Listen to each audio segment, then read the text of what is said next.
The silence inside him, the rain was falling again. It always seemed to rain in that part of the city. Slow, steady drops that whispered against the glass like forgotten memories. The kind of rain that didn't care if you noticed it, the kind that simply existed. Like him, Keanu Reeves sat alone at the far corner of the small diner, his hands wrapped around a cold cup of coffee. He hadn't taken a sip. He wasn't there to drink. He was there to disappear. His dark coat was still wet from the walk, and his hair clung to his face.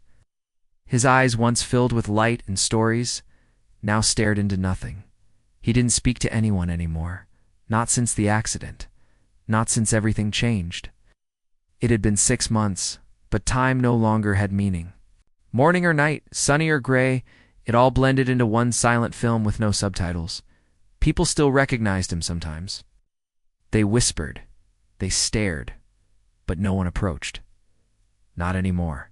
Not after the last time someone tried and he just looked. Away without a word. He didn't want attention. He didn't want sympathy. He wanted silence. He needed it. Until that morning, the bell above the diner door rang softly and someone walked in. He didn't look up. He didn't care. Until the sound of her voice broke the silence like sunlight through thick clouds. Double quotes. "Hi, is this seat taken?" He didn't move. He didn't speak. He didn't even blink. She sat down anyway. Ana de Armas wasn't wearing makeup. Her long hair was damp from the rain, and her hands were wrapped around a camera bag. She ordered tea. She smiled at the waitress, like they'd known each other forever. Then she turned her eyes to him. They were soft. Not curious, not afraid. Just that soft. "I know who you are," she said gently, "but that's not why I'm here." Still, he didn't respond. "You look like someone who forgot what warmth feels like," she added, not unkindly. "I thought maybe you wouldn't mind someone sitting with you, not to talk, just to sit." He blinked.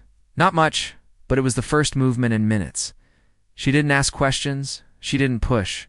She just sat there, sipping tea, staring out the window at the rain, like they were two strangers on the same train, heading nowhere, and wondered.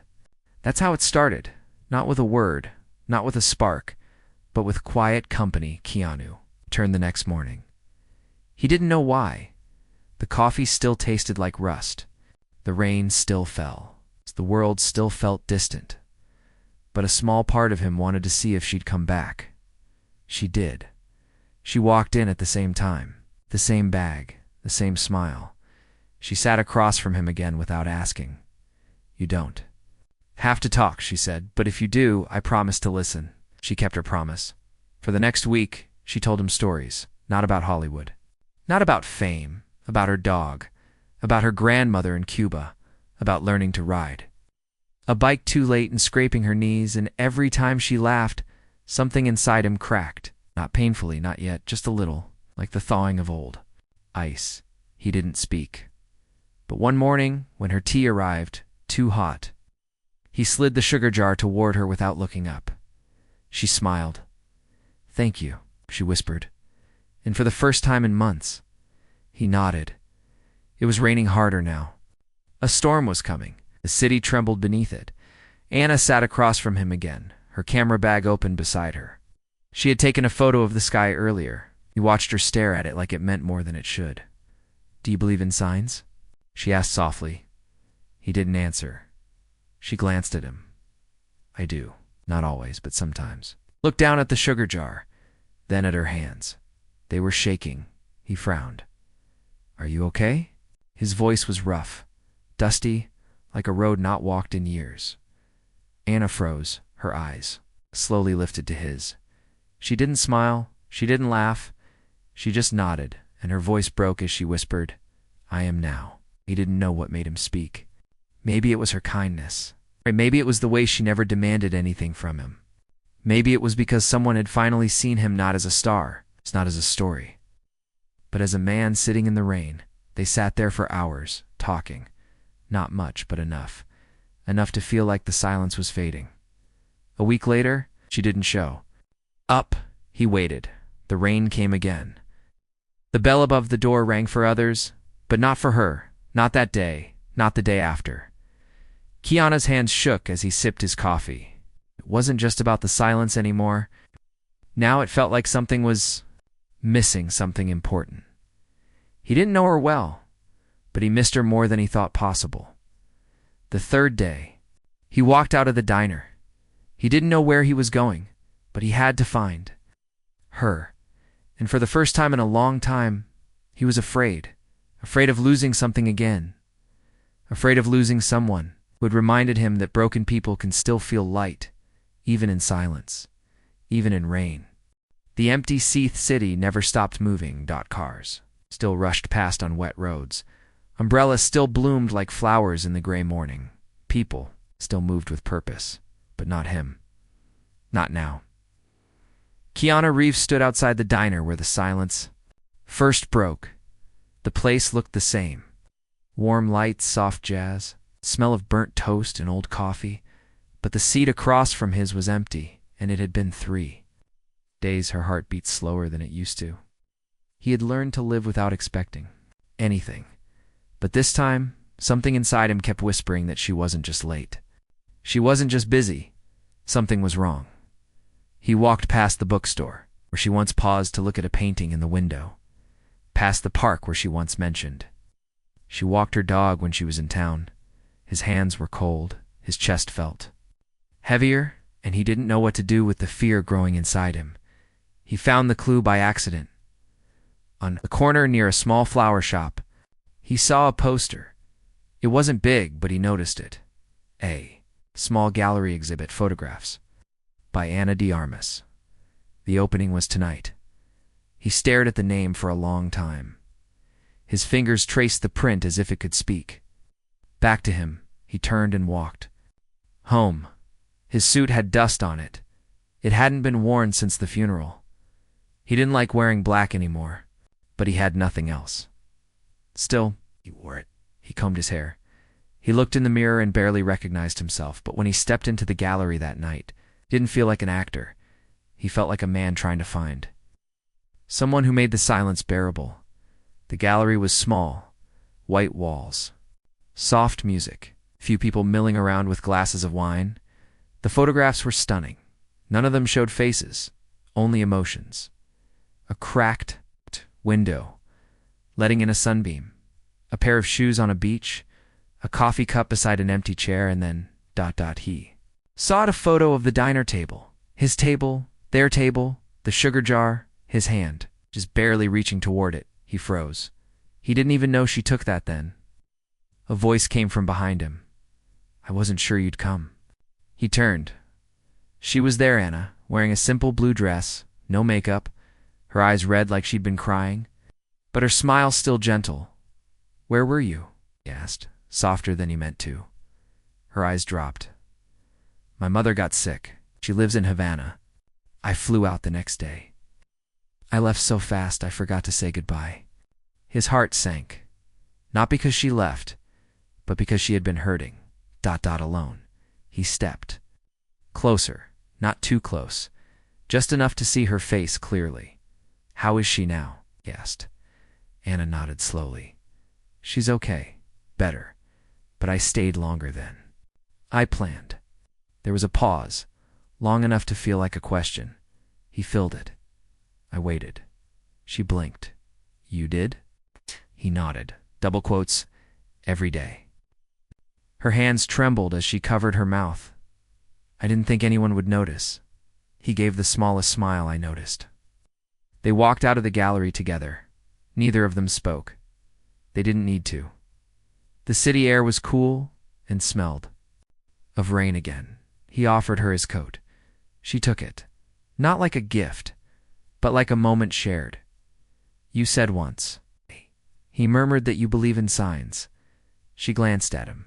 I do. I didn't, he admitted, but I do now. She smiled. Not brightly, but with the warmth of someone who understands what it means to be seen. They returned to the diner the next morning. Their table was empty, as if it had been waiting. The waitress smiled and brought tea and coffee without asking. This time, Keanu spoke first. Tell me a story. Keanu laughed. About what? Anything. Everything. Yes. So she told him about her trip, the old streets of Havana, the dog that followed her for blocks, the quiet nights by her mother's bed, the fear of losing her, the strength of holding on, and when her voice broke, it reached across the table, not to hold, just to be there, and she didn't pull away. The days passed differently now. The rain still fell, but it no longer felt heavy. Sometimes they talked, sometimes they sat in silence. But it was no longer the silence of pain. It was the silence of understanding, of healing. They visited art galleries, walked through quiet parks, and sometimes just sat at the river. Watching the water move, Anna never asked him about the accident, and he never told her. But one night, as they sat beside the water, he whispered, her name was Lily. Anna turned. To him, she was my sister. She was driving. I told her to take the shortcut, we argued. I was tired. We weren't even supposed to be out that night. He looked at the water. I survived. She didn't. Anna said nothing. Not at first. Then she simply leaned her head on his shoulder. And he let her, because in that moment, he didn't need forgiveness. He just needed not to be alone. Weeks passed. They never talked about what they were. They never made promises, but they kept showing up. They kept listening. They kept being kind. And sometimes, that's enough. One morning, as they stood in line at a small bakery, Anna turned to him. You're smiling, she said. He looked surprised, am I? She said, laughing. You are? And for the first time in a long time, he felt it, a real smile, not forced, not polite, just real. Because somewhere in the silence, he had found something again, not just a voice, but hope. The letter she never sent morning was soft and golden. For the first time in months, sunlight touched the diner's windows without being chased by rain. The city moved slowly that day, as if the world itself wanted to pause and breathe. Keanu Reeves and Ana de Armas sat at their usual table, 2 cups between them, steam curling into the light. I have to leave next week, Anna said suddenly. He looked up. The words didn't hurt, but they didn't feel good either. Where to? Asked. London. Just for a film. He nodded. 3 weeks. He could manage that. Probably, maybe.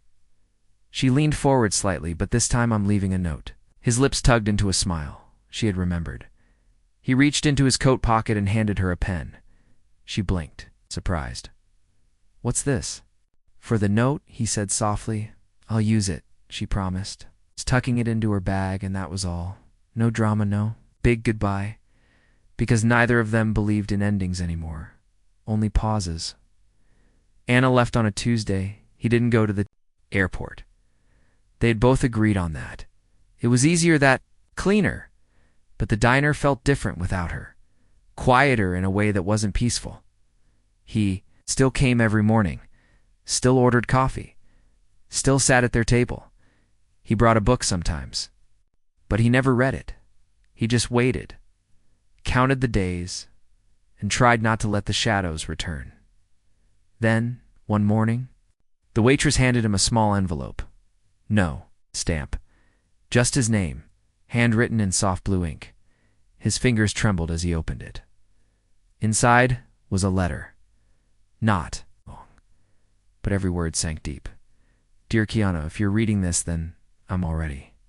On the plane, I didn't want to say goodbye in person because it felt too heavy, but I need to tell you something. You gave me something I didn't even know I needed. Kindness, space, the gift of being seen. In a world that moves too fast and expects too much, you sat with me. You listened when I didn't have words. You reminded me that silence isn't always empty. I don't know what this is between us. Maybe it's friendship. Maybe it's more. But whatever it is, it matters, and I'll come back. Anna, he folded the letter carefully, put it in his coat pocket, and for the first time since she left, he smiled. The days moved slowly, but not painfully. He began to notice things he hadn't before. A stray cat that slept near the alley. The way the trees along the sidewalk bloomed quietly overnight. How the waitress always added 1 extra sugar cube beside his spoon. He started bringing a notebook, not to write stories, just thoughts, memories, small moments. One afternoon, he found himself sketching. Poorly a teacup, a window, pair of shoes. He laughed at how bad it looked, but he kept going. Then came Got the call. his agent. He hadn't heard from him in over a year. They want you for a small part, the voice said. A quiet role, something real. Keanu almost said, no, but then he thought of Anna, and the way she said his name, the way she listened, the way she made silence feel like something holy, so he said yes. The set was quiet. A small production mostly. Unknown faces.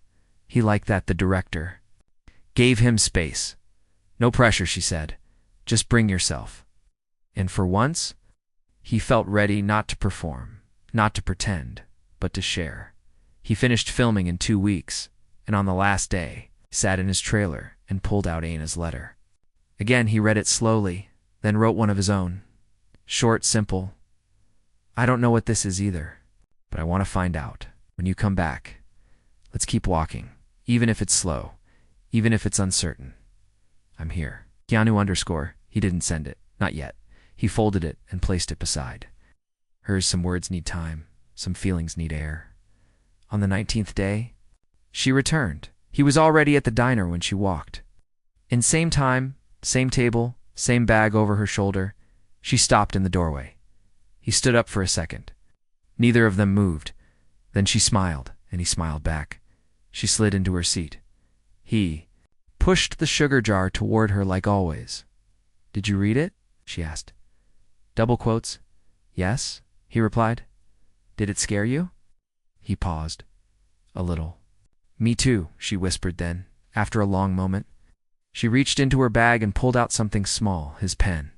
I kept my promise. He looked at it, then at her. Good. They didn't talk about London, or the film, or the crowds. They talked about the cat in the alley, and the waitress's new haircut, and the weather, and slowly. Softly, something new began to grow between them. Not fast, not loud, but real. Weeks later, she invited him to her apartment. It wasn't fancy. A few books, some old photos, a kettle that whistled too soon. On her fridge was a single picture. The coffee. Cupped their table, his hand. Why that one? He asked. Because it's where I stopped being lonely, she replied. He looked at her, and in that moment, the world felt quiet again.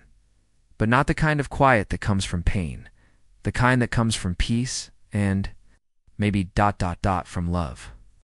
When the past comes knocking, it started with a knock on the door. 3 soft taps. Then silence. Anna and Keanu had been sitting on her old couch, sharing tea and soft music. The sun outside was fading, turning everything golden. She had just laughed at one of his terrible jokes, and he had smiled like he didn't know how to stop. Then came the knock. They looked at each other. You expecting someone? He asked. Anna shook her head. She stood and opened the door. On the other side stood a man, mid-30s, sharp suit. Sunglasses even though the sun was setting. Anna's smile faded instantly. Miguel, she said quietly. Keanu stood behind her now, still and silent. Hi, Anna, the man said. Can we talk? They sat on the balcony. Keanu didn't leave. Anna didn't ask him to, but he kept his distance. Standing inside the doorway, watching, listening without interrupting, Miguel looked nervous. He tapped his fingers on his glass of water. I heard you were back. I saw the photos from your gallery. They were ... beautiful. Anna nodded once, polite, distant. Why are you here, Miguel? He hesitated. Because I made a mistake, and I thought maybe... Stop, Anna said softly. Don't do that. Don't come back just because something reminded you of what you lost. Miguel blinked. He looked down, then glanced at Keanu. Who's he? Anna looked at Keanu, then back at Miguel. He's someone who doesn't ask me to be smaller than I am. Miguel flinched like he'd been slapped. I just wanted a second chance, he said quietly. Anna's voice remained calm. You had one, and a third, and a fourth. This isn't about hate. I don't hate you. I'm just not yours anymore. Miguel stood up. He looked at Keanu again, but said nothing. Then he walked out. The door closed gently behind him. Anna didn't cry, not that night, not even after he left. But Keanu could see the tension in her shoulders, the way her hands curled into fists. When she thought he wasn't looking, he made tea, sat beside her, and said nothing, just like she once did for him. When the silence was heavy and words didn't help, eventually she whispered, "He never hit me. Not once." Keanu looked at her, but he bruised everything else. She added. Keanu didn't move, didn't speak, just listened to Anna, looked out at the night sky. He made me feel like love was a cage, like I had to earn kindness, like silence was my fault. Her voice cracked, and the worst part is, I believed him. Keanu reached over, took her hand, held it gently. "Not anymore," he said softly, and she nodded. Not anymore. The days after felt different. Not bad, just heavier. Like a story that had turned a page. They still went to the diner, still shared long walks, still sat by the river. But now, they talked about the hard things too, the mistakes, the wounds, the memories. That didn't fade even when the people did. Anna told him about the time she left home at 17, how she worked 3 jobs to survive, how she slept on floors and auditioned with holes in her shoes. "I was always tired," she said once, "but I never stopped hoping." Keanu told her about his childhood, the nights alone, the loss of his best friend, the way fame gave him everything except peace. "I didn't know how to be still," he confessed. "You're still now," she said, "and he smiled because of you." One morning, they took a train to the mountains. No schedule, no cameras, just 2 people in a small cabin with no signal. They built a fire, made soup, read books aloud in funny voices, and on the 3rd night, as snow began to fall outside, Anna reached into her bag and handed him something. A photo album, not new, old, worn. As he opened it carefully, inside were photos from her past childhood, school, friends, some happy, some blurry from age. "I never showed this to anyone," she said softly. "Why now?" "'Cause I want you to know the whole me." He turned the pages slowly, each one a chapter, each smile a memory. He looked up at her. "You're brave." "I was broken," she whispered. "Brave," he repeated. She leaned into him, and they sat there for a long time, listening to the fire crackle and the snow tap softly on the roof. The morning they left, Anna stopped at the edge of the forest. Snow was melting, birds were singing. She turned to Keanu. "I'm afraid of falling in love," she admitted. He nodded, double quotes, "Me too. But I think ... maybe it's already happening." Keanu reached for her hand, held it gently. "Maybe that's okay." She didn't reply with words, just a quiet smile that said more than anything else could. And when they returned to the city, everything looked the same, but they weren't. The storm they didn't see coming. Days after the cabin were soft and bright. The city didn't feel so heavy anymore. They walked together almost every evening, side by side, never rushing, never needing to fill every silence. There was comfort. In the quiet, comfort in the presence. Anna had started working on a new gallery series. Something raw, something personal. "I want to show people that love doesn't always shout," she told Keanu one morning. "Sometimes it just sits beside you, holds your hand, and waits." Keanu had begun writing again. Not scripts, not speeches, just words. Little notes in his journal about the smell of rain, the way Anna touched her cup before taking a sip, the feeling of a voice slowly returning to a heart that forgot how to speak. Weren't just healing now, they were living. But storms don't knock before they arrive. And this one came suddenly. It started with a phone call. Anna had just stepped out to meet a friend. Keanu stayed at her apartment, making tea, humming a song he hadn't heard in years. The phone rang, an unfamiliar number. He ignored it. Then it rang again and again. He finally answered. A woman's voice, shaking. Double quotes. "Hi." I'm sorry to call you like this, but Anna told me once that if anything ever happened, you were the person to call. His heart dropped. What happened? There was a car. ... It didn't stop. She's at the hospital. It's bad. The world stopped moving. His breath caught in his chest. He dropped the cup. It shattered. But he didn't even look down. He grabbed his coat and ran. The hospital lights were too bright, too.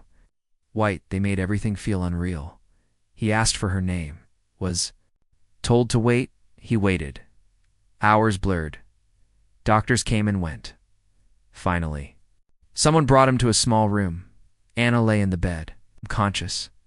Tubes, monitors, bruises on her face, a bandage across her forehead. The doctor spoke, but Keanu didn't hear most of it.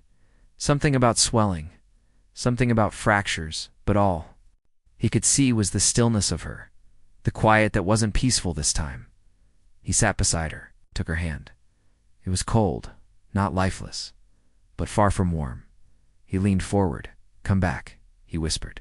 Please. Days passed. She didn't wake. Friends visited, left flowers, left food. He barely touched it. He stayed in that chair beside her, sleeping in short, restless moments, waking at every shift in the monitors. He read to her, soft stories, letters he had written, her favorite poems. Sometimes he cried, not loudly, just quietly, like a man who had learned too late how to pray.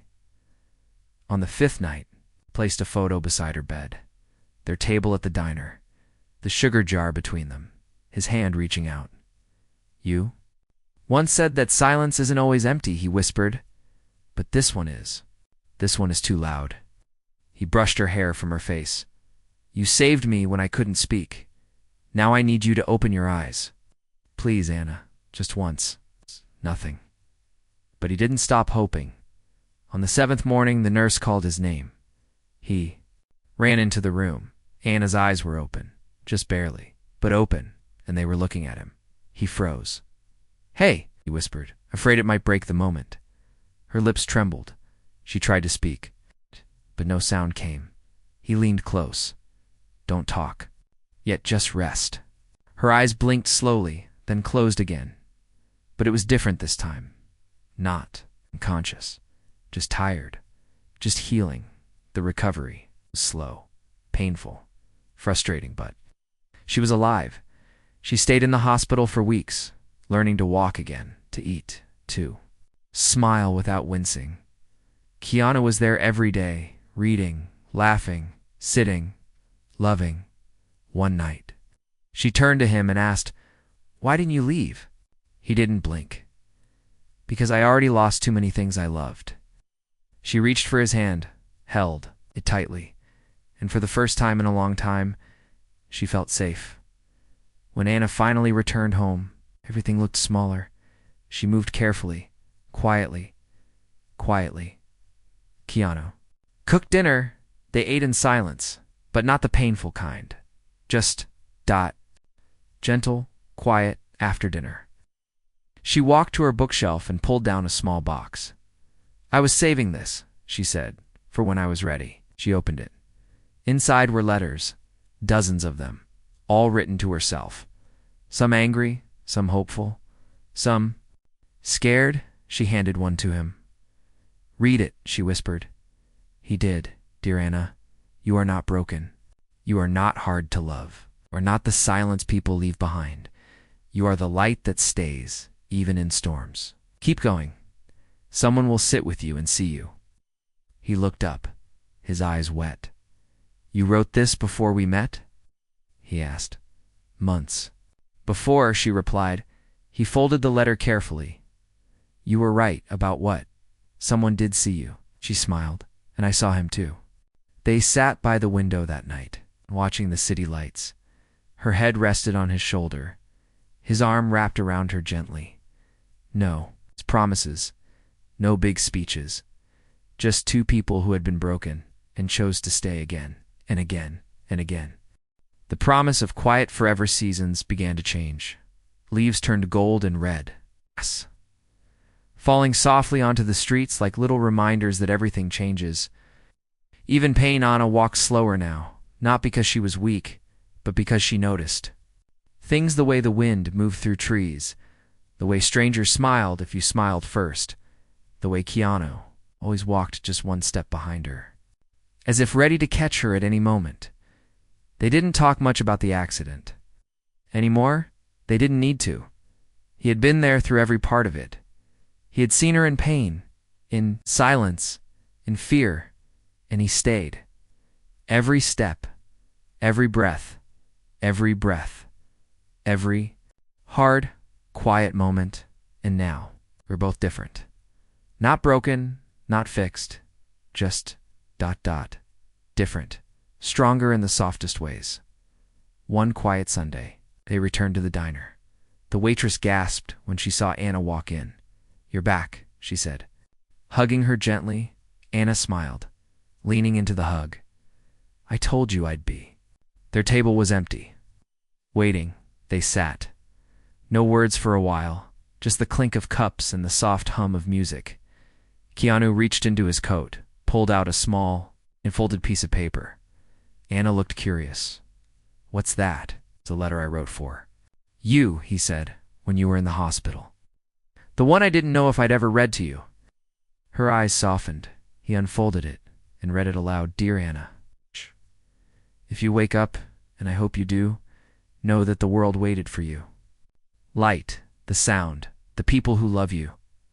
I waited for you. I still am, and I will, for as long as it takes. Because whatever this is between us, it matters.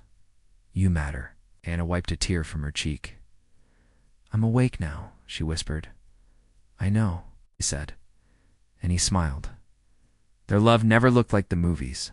There were no fireworks, no screaming, matches, no sudden kisses in the rain, just slow mornings, gentle touches, quiet loyalty.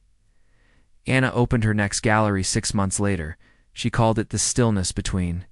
Photos of silence, of healing, of small moments with big meaning. People cried. People smiled. People saw something in her work they hadn't seen. Before truth, vulnerability, hope. At the center of the gallery was one photo, just 2 hands, fingers barely. Touching beneath it, a small card read, "He didn't fix me, just never left." And in that, I found myself. One evening, they sat by the water. The sky melting into soft purples and golds. Anna leaned against Keanu. "You once told me you forgot how to smile," she whispered. He nodded. "And now," he turned to her, "I smile without thinking." Laughed softly. "That's my favorite kind." He pulled something from his pocket, a simple ring, silver. "Nothing fancy. No speeches," he said quietly. "No questions." She looked at him, eyes wide. He slipped the ring onto her finger, and she held his hand tightly. "I'm not perfect," she whispered. "Neither am I," he replied. "But together," she said, "we're something gentle." He nodded. "Something strong." They sat there until the stars came out, until the sky turned dark and full of quiet promises. They didn't need anything else, no titles, no labels, just each other, just love that stayed, love that healed, love that whispered, "You're safe here." Years passed, the world kept spinning, the city changed. But every morning, he still went to the diner, still shared coffee and tea, still sat at the same table, sometimes talking, sometimes just holding, never in a rush, never needing more than what they had, because they had already found the rarest thing said. Love that listened. A love that didn't shout. A love that waited in the quiet, ... until it was strong enough to stay forever.